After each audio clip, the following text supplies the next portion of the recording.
pagka nagpo-promote ng awareness, especially sa AIDS, ang unang sinasabi nila, bakit natin uunahin yan? Unang-una, hindi naman ganun karami ang pasyente niyan. With reported HIV infections of less than 1% of the total adult population, it may seem like the Philippines is under no threat from AIDS. In line with the Millennium Development Goals, and to mitigate the negative impact of HIV and AIDS on human development, the UNDP in the Philippines came up with a comprehensive program using a multi-sectoral approach. UNDP wanted to be a little bit different and really look at the whole HIV/AIDS situation in a very holistic way. To really look at the AIDS response from a governance perspective, which is a UNDP niche, and to look at leadership issues, especially at the local level. Considering the nature of the problem, it's got to be a multi-sectoral or multi-dimensional response, as others would call it. So it's not purely health and it's not purely, say, social services. You have to bring in other interventions as well. In 2009, the Department of Interior and Local Government, the Department of Health, and the Department of Social Welfare and Development co-signed a joint memorandum for the formation and operation of the Regional AIDS Assistance Teams, or RADS.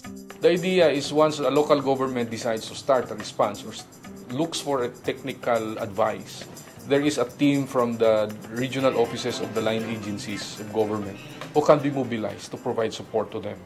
So kapag ang immune system mo ay bumagsak na, meron ka ng tinatawag natin na AIDS. The Regional AIDS Assistance Team is a good example wherein a country identify what needs to be done regarding a concern and then come up with a response which is locally based.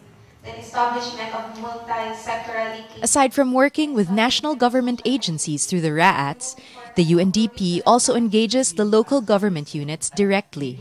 We also try to identify governors or mayors that take a stand on HIV publicly, and then we go and we provide them with direct assistance.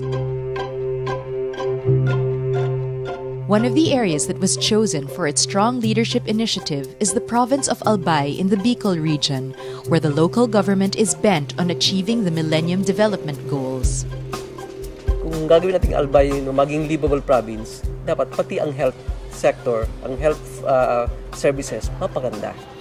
Ayaw naman naming magkaroon ng aksyon o umaksyon lang na andyan na, marami na. Mas mahirap. Kasi diba, tama, we prevent instead of giving cure.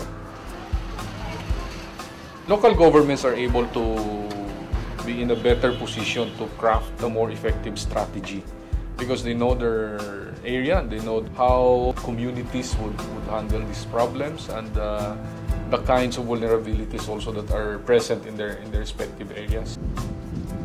In Albay, the local government has responded through various means.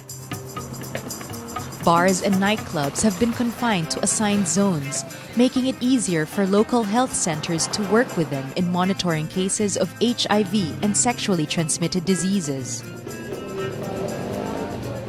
Aside from enacting local policies, local AIDS councils also support dissemination of information about HIV and AIDS not only among high-risk individuals, but the general population as well.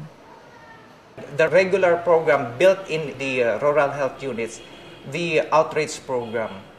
Meaning to say, they go to the community, they do the regular 101, HIV information and education. Sa lawas kang tao na pwede kong makaulakit kang HIV. Kaya mag-urulay ko ka. Okay. Yes. Bakit po? Yes, Annalyn.